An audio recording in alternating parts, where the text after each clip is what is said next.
पहली दफ़ा जर्मनी जा रहे हैं और समझ नहीं आ रही साथ क्या सामान लेके जाएं, कौन से कपड़े साथ लेके जाएं, कौन से बर्तन साथ रखें, वहाँ पे मुस्लिम्स के लिए क्या सहूलतें होंगी, क्या सख्तियाँ होंगी, वहाँ के स्कूल्स का पता नहीं क्या हिसाब होगा, कुछ समझ नहीं आ रही। तो आज समझ आने वाली है आपको सब सवालों के जवाबात की। आपकी बहन आज आपको देने वाली है आपके सब सवालों के जवाब।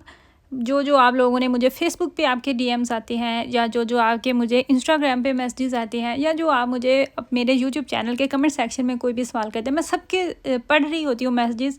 जवाब देना थोड़ा मुश्किल हो जाता है और इस तरह वीडियो बनाने में भी आसानी हो जाती है कि सबको जवाब मिल जाए। और अगर मैं आपको सच बताऊँ तो मेरी प्रेफरेंस भी यही होती है, मैं यही चाह रही होती हूँ कि मेरी वीडियो से कुछ ना कुछ आप लोग सीखें। मैं आपको अपना लाइफस्टाइल तो बता रही होती हूँ, लेकिन साथ में मैं आपको अपने एक्सपीरियंसेस भी बता रही होती हूँ, सिर्फ इसलिए कि मे भी देखने वालों को, सुनने वालों को कुछ किसी बात से फ़ायदा हो जाए। मुझे जर्मनी में रहते हुए 10 साल का अरसा हो चुका है। खैर, मुझसे ये भी क्वेश्चंस आ रहे हैं कि किंडरगार्टन का आपका एक्सपीरियंस कैसा रहा। मेरा जो दरमियान वाला बेटा है ना, वो तकरीबन 2 साल का था जब हमने उसका स्टार्ट करवाया था किंडरगार्टन, और ज़ावियार का 2 साल होने से पहले ही हमने स्टार्ट करवा दिया था। और मेरा एक्सपीरियंस किस तरीके से रहा, ये मैं एक सेपरेट वीडियो बनाऊंगी, उसमें सारी मैं आपको ना डिटेल से सारी बातें बताऊंगी। खैर, मैं अभी फिर ज़ावियार को इसके किंडरगार्टन लेके ही जा रही थी, और सुबह सुबह रोड्स पे मशीन्स आई होती हैं जो सफाई कर रही होती हैं, और घास की भी कटाई चल रही होती है। जर्मनी साफ़ सुथरा मुल्क है, यहाँ के रोड्स, सब्ज़ा यहाँ पे इतना ज़्यादा, सारा कुछ इतना क्लीन होता है। और उसकी यही वजह होती है कि यहाँ पे सफाई जो है ना, वक्फे वक्फे से सफाई का एहतमाम किया जाता है, वो कर रहे होते हैं, सफाई का अच्छा खासा ख्याल रखा जाता है। खैर, आ जाते हैं अभी अपने मेन टॉपिक की तरफ, जो हमारी वीडियो का टाइटल है, जिसके लिए आपने इस वीडियो पर क्लिक किया, क्योंकि और बातें छेड़ी तो और तरफ चलती जाएंगी। आप पहली दफ़ा आ रहे हैं जर्मनी में, तो आपको समझ नहीं आ रही कि साथ आप चीज़ें क्या लेके आएँ। सबसे मेन जो ज़रूरी चीज़ है ना, अपने कपड़े आप साथ लेके आएँ, स्पेशली सर्दियों वाले, क्योंकि जर्मनी में सर्दी ज़्यादा होती है। गर्मी आती है यहाँ पे, लेकिन बस चंद दिनों के लिए ही गर्मी आती है। सो आप अपने कपड़े जो है ना, वो अच्छे खासे साथ रख लें, स्पेशली सर्दियों वाले मोटे कपड़े। अगर आपके बच्चे हैं तो उनकी हाई नेक्स जो पाकिस्तान से हमें पश्चिम में मिलती हैं, वो लेके आएँ। नीचे उनके पहनने के लिए पजामे जो हैं वो लेके आएँ।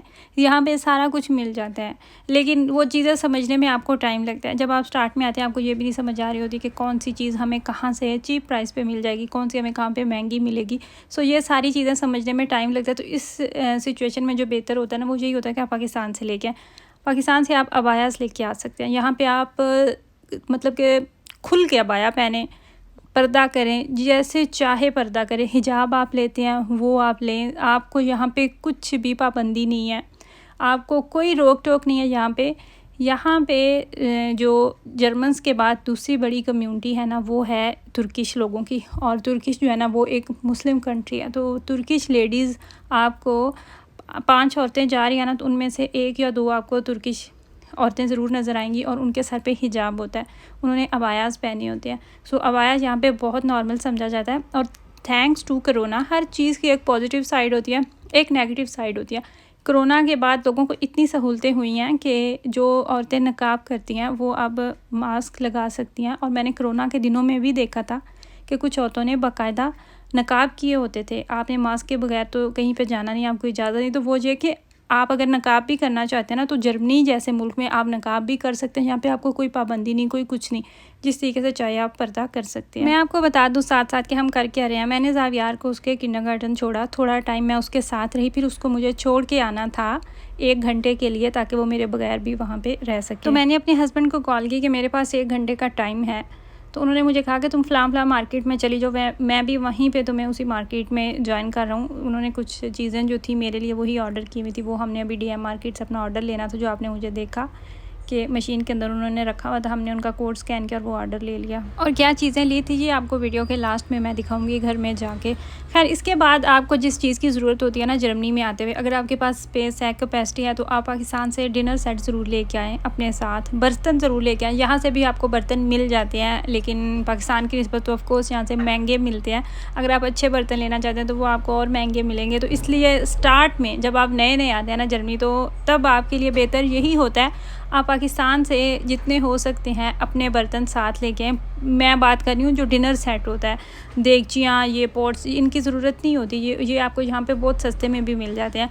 लेकिन जो चीज़ आपको चाहिए होती है ना, वो होते हैं आपके डिनर सेट जो पाकिस्तान में हम यूज़ कर रहे होते हैं। इसके अलावा एक और ऐसी चीज़ है जिसको हम लोग बहुत ज़्यादा डिस्कस करते हैं, इस चीज़ को लेके हमें डर भी रहता है, ख़तरा भी रहता है। हम जो पाकिस्तानी देसी लेडीज़ होती है ना, इंडिया से या पाकिस्तान से हम आ रहे होते हैं, हमारे पास बहुत ज़्यादा गोल्ड होता है।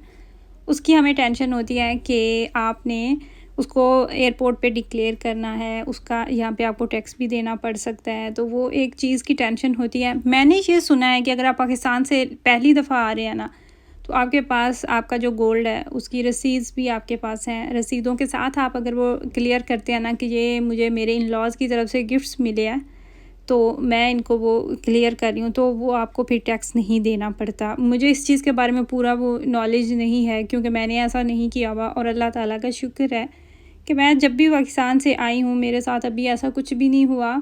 लोगों के साथ होता है, सुना है। जब जर्मनी से आप कितना गोल्ड लेके जा रहे हैं ये चीज़ मैटर नहीं करती, लेकिन जर्मनी आने से पहले आप क्या चीज़ें लेके आ रहे हैं वो ये देखते हैं।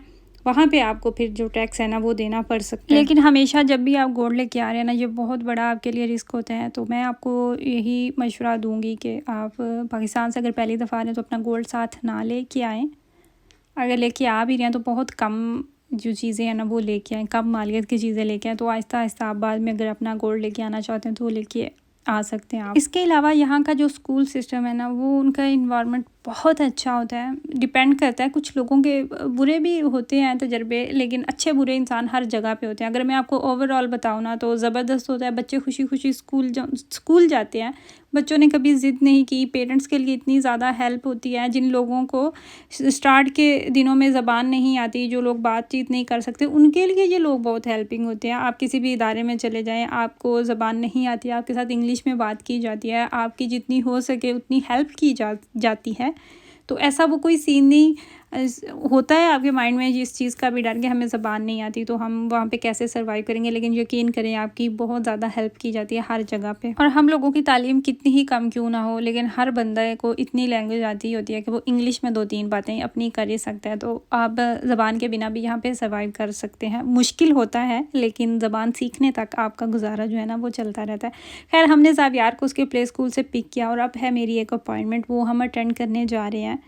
और आई होप कि आपको सब सवालों के जवाब जो है ना वो मिल चुके होंगे। अगर फिर भी कोई सवाल है तो आप मुझे कमेंट सेक्शन में पूछ सकते हैं। ये मेरी शॉपिंग जो कि मैं डीएम मार्केट से करके आई हूँ। ये हेयर मास्क है और इस तरह की पहली मैंने तकरीबन 2 या 3 बॉटल्स जो है ना वो मैंने यूज़ की हैं और ये बहुत ही अच्छा होता है। आप इसको 3 तरीके से यूज़ कर सकते हैं। एज अ कंडीशनर भी यूज़ कर सकते हैं, एज अ मास्क भी यूज़ कर सकते हैं, और आप अपने बालों में इसको छोड़ भी सकते हैं। ये आपके जो बाल टूटे होते हैं, हाफ जो हमारे बाल टूटते रहते हैं, उनके लिए अच्छा है। और इसमें है हनी है इसके अंदर। हनी आपको पता है कि वैसे ही ड्राई स्किन के लिए ज़बरदस्त होती है, ड्राई बालों के लिए ज़बरदस्त होती है। और इसके अलावा एक मैंने ये लिया था, ये है बहुत ज़्यादा ड्राई और फ्रीज़ी हेयर्स के लिए, और ये इसके अंदर है एवोकाडो ऑयल और शिया बटर। 2 मैंने ये लिए थे। और इसके अलावा ये एक हैंड वॉश लिया था। इसके अलावा जो चीज़ें मुझे ज़्यादा पसंद है, जिनके लिए मैं ज़्यादा एक्साइटेड हूँ, वो हैं ये मेरी एक मॉइस्चराइजिंग क्रीम है स्किन के लिए। इससे पहले भी मैं निविया की यूज़ कर रही थी और मुझे वो बहुत बहुत पसंद आई थी। मुझे पर्सनली निविया की और लॉरियल की प्रोडक्ट्स बहुत मज़े की लगती हैं। सो मैं चाह रही थी कि जो मैं नेक्स्ट मॉइस्चराइजिंग क्रीम लूँ फेस के लिए तो वो मैं निविया की लूँ। ये ड्राई स्किन के लिए है। वैसे मेरी तो नॉर्मल स्किन है, लेकिन खैर कोई नहीं। ड्राई स्किन कभी कभी लगता है जैसे स्किन ड्राई हो गई है। और ये आपको थोड़ी सी सन प्रोटेक्शन भी देती है और बहुत ज़बरदस्त है। एक ये होगी। और इसके अलावा ये मैंने एक नाइट क्रीम ली थी, ये भी निविया की है और ये मैं पहली दफ़ा यूज़ कर रही हूँ। इससे पहले जो मैं नाइट क्रीम यूज़ करती रही हूँ ना, वो है लॉरियल की। और रेटिनॉल मैंने लिया हुआ है, वो मेरे ख्याल से है, वो किस ब्रांड का है देखिए, मेरे ब्रांड नहीं वो माइंड में नहीं आ रहा। और ये एंटी पिगमेंट, और ये भी ज़बरदस्त है, देखने में तो अच्छी लग रही है। और अगर आपके माइंड में आ रही होगी कि इन क्रीम्स की प्राइस क्या है, तो इसकी प्राइस है 28 यूरो के अराउंड मुझे ये मिली है। नाइट क्रीम है ये निविया की, और ये मेरे ख्याल से थी कोई 5 से 6 यूरो इसकी प्राइस थी। मुझे अब एग्जैक्टली तो नहीं याद, लेकिन मैं आपको वैसे अंदाज़न बता रही हूँ।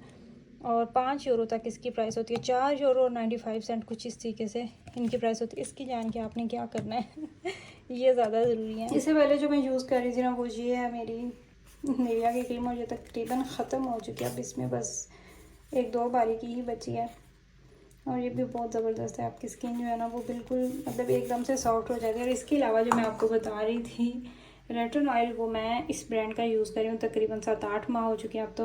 नॉइट्रोजेना का, इनकी भी प्रोडक्ट्स अच्छी होती हैं। इनका मैं ये फेस वॉश जो है ना ये कर रही हूँ यूज़, ये भी अच्छा है। और इसके अलावा ये इनकी जो क्रीम्स है ना ये मैं यूज़ कर रही हूँ। इनकी पहले वाली जो थी वो मैंने ख़त्म भी किया। और इसके अलावा ये मैं लंबे अरसे से मैंने ये भी रखा हुआ है, नाइट सीरम है, ये लॉरियल का है और ये भी अच्छा है।